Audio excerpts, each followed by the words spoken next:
Yarnaby. We see him in the Chapter 4 trailer stalking us before opening his jaws and eating us. But who is Yarnaby and what will he do in Chapter 4? Well, after I did some digging, I found out that Yarnaby might just be how Poppy and Kissy die, and maybe even be how Huggy comes back. Let's start off with the Chapter 4 trailer. It starts with us going down the elevator from the end of Chapter 3 with Poppy yelling about Kissy. Then when we get down to the bottom, we see the perspective of what seems to be Yarnaby because of the noises that he makes. We also see a lot of Poppy gas in the pipes around us, implying that they are all going somewhere. After this, we see the Sign Cave 1C and then stalagmites, which seems to indicate that the prison that we will explore in Chapter 4 will be taking place in a cave area similar to the cave in Chapter 3 around the Playcare. We also see a new grab pack icon, which will be important later. After this, we see a toy disposal type area, which is really strange, judging by how valuable food is in the factory to all of the toys, possibly indicating that whoever Yarnaby isn't letting people down to the prison areas for some reason to get any food. After this, we see the prison cells we saw in the Steam screenshots. Now, although I don't think these mean much, it might show how some toys like the piano dinosaur we saw in the ARG came from. Or maybe we might see some bigger bodies we know were in the prison, like Bobby Bear Hug in the logbook. After this, we see a security camera specifically focusing on the player, and then soon after Yarnaby. But then we had a very weird scene that actually sparked this theory. In what seems to be a security or reception desk, we see a television with an eyeball on it that squints when it sees us before turning red. After this, we see Yarnaby open his mouth and eat the player. Now let's go back to that weird eyeball scene. The eyeball television is near a large security desk, implying that the eyeball we see has some sort of relation to the security cameras, implying that something other than Yarnaby is watching us in this chapter. Now we know that it can't be the piano dinosaur, which is more than likely a mini antagonist like Miss Delight. So that means it is either the prototype or Harley. The problem with it being the prototype is that we know Poppy had no idea about Yarnaby beforehand, because she told us that catnap was the last of the prototype's defenses, which would mean that if it was the prototype, he would have most likely tried to kill us himself instead of just helping Yarnaby do it. This all leads me to believe that the one watching us has to be Harley Sawyer. I say this because of the amount of hints we've been getting about Harley recently. First, we saw him watching us in the recap videos through security cameras, which is exactly what we see in the Chapter 4 trailer. We also see where he is located in the Chapter 3 recap video behind a large wall of screens, which we know has to be somewhere in the cave or prison areas in Chapter 4. And second, we know that he was the creator and manipulator of Yarnaby.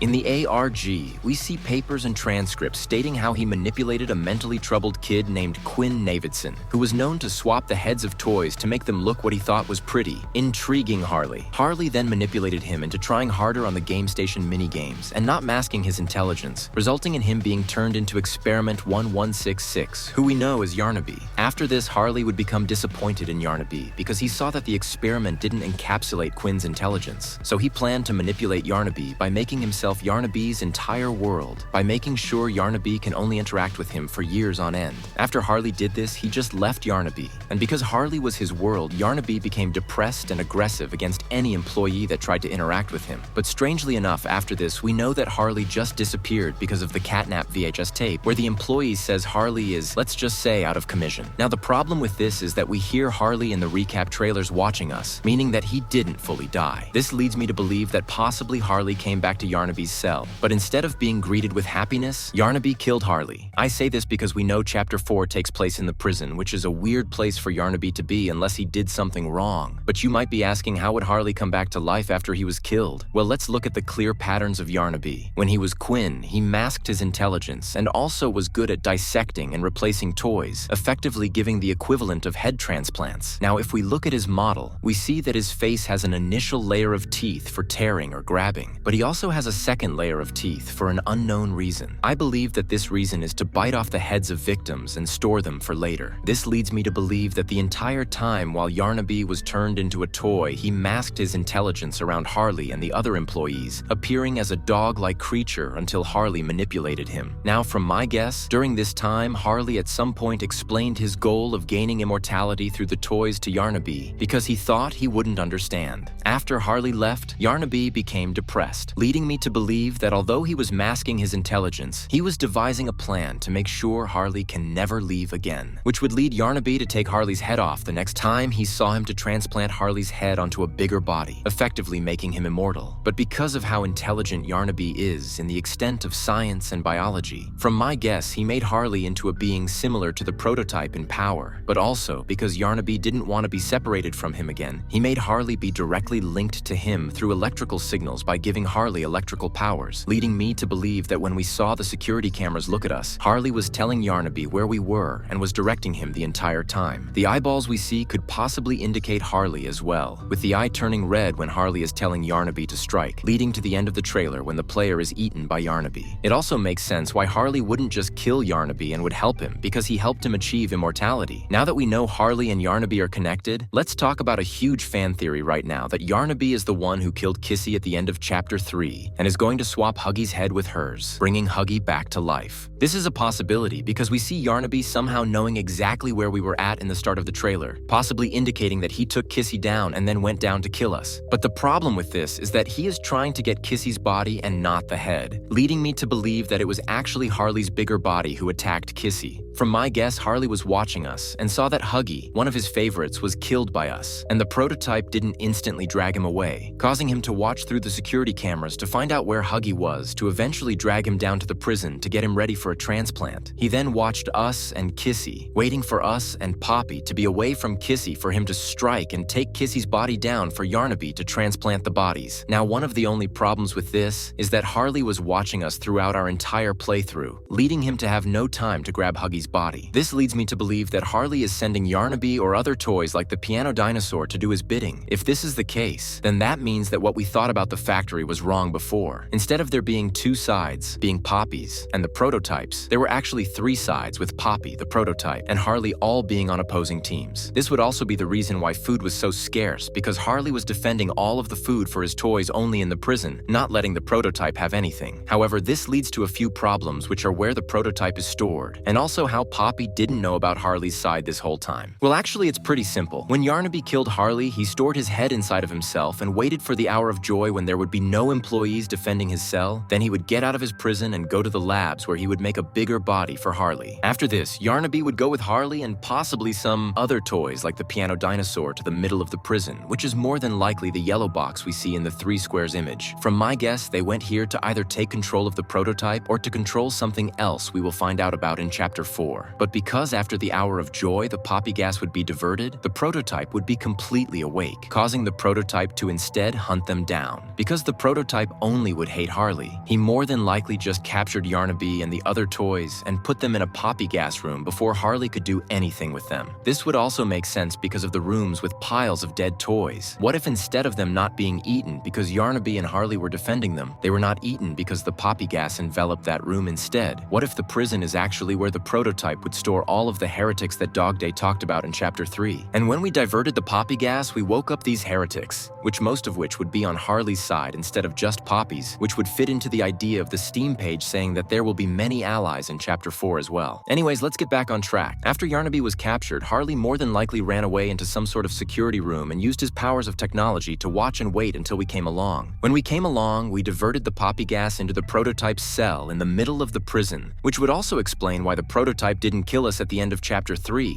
but instead assimilated catnap so he could withstand the poppy gas. However, when we did this, we inadvertently woke up Yarnaby and Harley's other toys, which would explain why Poppy wouldn't know how or why Kissy was attacked. This all would lead into the events in Chapter 4, with the multiple antagonists, the devs mentioned actually being Harley and Yarnaby. In Chapter 4, we will explore the caves and the prison area while Harley and Yarnaby are working together to take us down, with us having to stealthily traverse these areas to avoid them both. While we are exploring the prison, however, we might run into toys like Bobby or other failed bigger bodies before running into the Huggy Kissy hybrid, who I think will work similar to the Dog Day scene with Kissy saying some things before being killed by Yarnaby, and then used to bring Huggy back to life, who would chase us until we kill him for good. This would then lead into the regular end of chapter boss fight with us killing Yarnaby. Well, I would say that. But what if instead of killing Yarnaby, like how we did with every other toy, we instead turn him to our side? I say this because Yarnaby is the only toy we know so far who would have no reason to absolutely hate us, but he has every reason to hate Harley,